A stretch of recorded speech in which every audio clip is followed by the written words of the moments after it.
Marcus Semien and Brandon Nimmo have been traded for each other according to this Jeff Passan tweet, and we're going to break it all down here on this Baseball Adjacent video. If you all don't know me, my name's Josh here from Baseball Adjacent. I am a diehard Texas Ranger fan, and this is a big trade for us, so I'm going to talk about it a little bit. Of course, if you guys are new, hit that like and subscribe button. But before I break down what this means for both teams, we're going to talk about both the players that have been traded, their contracts, and the actual deal. The actual deal, essentially, is it's a one-for-one trade. It is Marcus Semien for Brandon Nimmo. The Mets are also sending over a total of $5 million. What that actually amounts to is $1 million for every year that Brandon Nimmo is under contract. Brandon Nimmo is under contract for 5 more years. The Mets are paying $1 million per year of that contract. Player-wise, let's start with Marcus Semien. Marcus Semien is making $26 million in 2026 and 2027, and then is under contract for 2028 at just $20 million.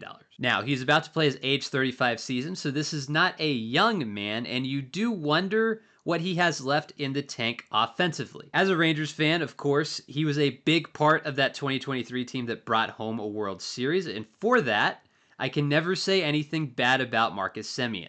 He played 162 games that year. He had a 126 OPS plus. He finished third in MVP voting that year. He had 7.7 WAR. He was one of the best players in the league. However, in 2024, he took a big step back. He dealt with some injury stuff that he just played through the entire season, and it kind of showed. His OPS plus dropped from 126 to 103. It wasn't awesome. But he still played 159 games and just kind of dealt with it, which I respect him wanting to be out there, but he just wasn't the same player that he was in 2023. And then in 2025, he took an even bigger step back. He only played 127 games because of injury. His OPS plus dropped again, this time to below 100, and he kind of just looked like a shell of himself by the end of last season. He just never really got it going. His glove, still nasty, still an incredible defender, but at the plate, it just wasn't very good for most of the season. It was a shortened season because of injuries, I get that, but he only hit 15 home runs. He hit 16 doubles. He just wasn't really providing a lot of power, and he only hit 230, so it's not like he was hitting for a lot of average either. But did win a Gold Glove. There's still value there for Marcus Semien, I think. I don't know if it's like $26 million worth of value, but there's still, I think, a good player there if you're not needing him to be a top of the order bat with the Rangers. We're kind of relying on him for a lot of the season to be, and he just didn't come through. On the other side, Brandon Nimmo. He has been with the Mets organization for a long time. He has played in the majors there. He just finished his 10th year, not his 10th full season, but he's been there since 2016 is when he got called up. So he has been a Met lifer.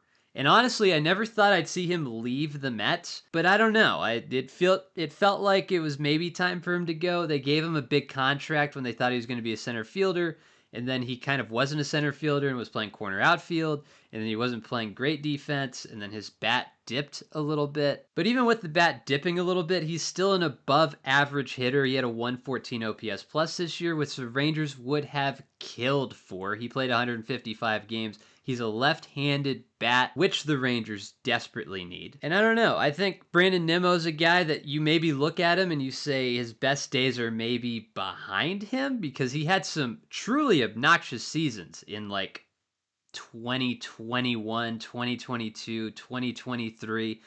It was pretty incredible, honestly, those 3 years. His on-base percentage was near 400 in all of those years. His OPS plus was unbelievable. I mean, he's had some great years, and I don't know that he ever gets back to that, but the Mets are kind of selling low here, I think, because the last 2 seasons have not been very characteristic of, well, Brandon Nimmo. But so, how should the teams feel about this? Well, putting on my Rangers fan hat, I honestly feel okay about this. I think the ship had kind of sailed with Marcus Semien. I don't think that the Rangers think that he was going to be a big part of the offense next year, which is what I think they're looking to improve after last year's offense was just so horrible. And I think Brandon Nimmo improves that. So Marcus Semien, not a great bat, trading him away. Brandon Nimmo, even at his worst season thus far, has been better than really any Ranger was last year, if we're honest. Nimmo fills a spot in the outfield. They did not bring back Adolis Garcia, so the outfield looks something like probably Nimmo in left, Carter in center, Wyatt Langford in right would be my guess. And honestly, I would live without outfield. If everybody stays healthy there, and that's a big if, I get that. I'm okay with that, I think. I think that's an outfield that can produce, and I think it opens up a spot. You're kind of stuck, I think, with the Josh Smith question of what do we do with him. I think this just lets him play second. It's him or probably Cody Freeman. And this gives Josh Smith a shot, a legitimate shot to hold a starting position in your infield. I think they've been looking for a way to do that. He has been kind of a utility guy, but I think this just lets Smith be the second baseman. And now we actually get to see what he is as a player. Obviously, Smith had a really good 2024, a less good 2025. And we'll just see. We'll see. But if I'm a Ranger fan, I think I'm pretty excited right now as a Ranger fan. So not even if. I think I am just excited about this. It cuts payroll for the Rangers, which I think is big. Semien's making 26 this year. They're paying Nimmo 19. It cuts, what, $7 million worth of payroll, which if you follow the Rangers closely, you know that's a big storyline every offseason. They're trying to get under the luxury tax. So it opens up a little bit of flexibility at least, which I think is a positive thing to go shore up, I don't know, the bullpen or something. So I don't know. I think if I'm the Rangers, I think I'm excited about this. But let me know in the comments if you're a Ranger fan and you agree with me. Putting on my Mets hat, though, I don't know what we're doing with this trade. They obviously want to shore up some defensive stuff, which Marcus Semien does, right? Brandon Nimmo, notably, not a great outfielder defensively, so they get rid of him, and they're bringing in a really, really good defensive second baseman. Now, is that worth $26 million? I don't know, but it fixes a theoretical need that they had. If I'm a Mets fan, and I'm sure this will be echoed through any video or podcast you hear about this trade, this can't be the only move that the Mets make, right? Because this, right now, I think makes them a worse team.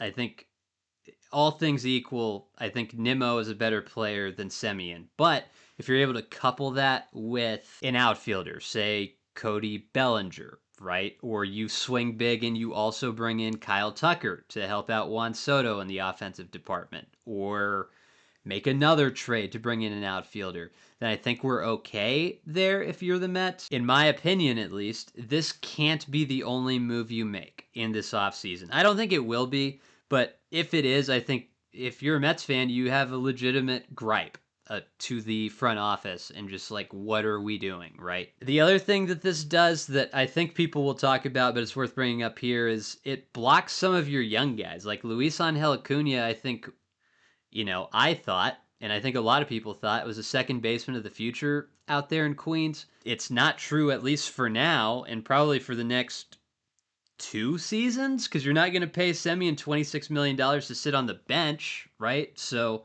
it blocks him unless you're going to try to convert him to be an outfielder, which I guess you could. I mean, his brother is pretty good at it. If I'm a Mets fan, I'm like okay with it, with the understanding that we are doing more things later in the offseason. We're bringing in another outfielder. We're bringing in some more offense because I don't know what Marcus Semien realistically is going to bring at the plate these days.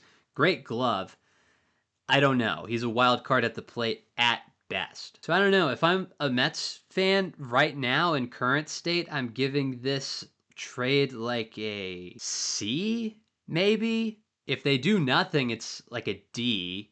If they do stuff after it, it's like a B probably, but right now it's a C, not knowing what's coming in the future. And if I'm a Ranger fan, I think I'm giving this like a high B, like a B plus. I think this was a move that probably needed to be made.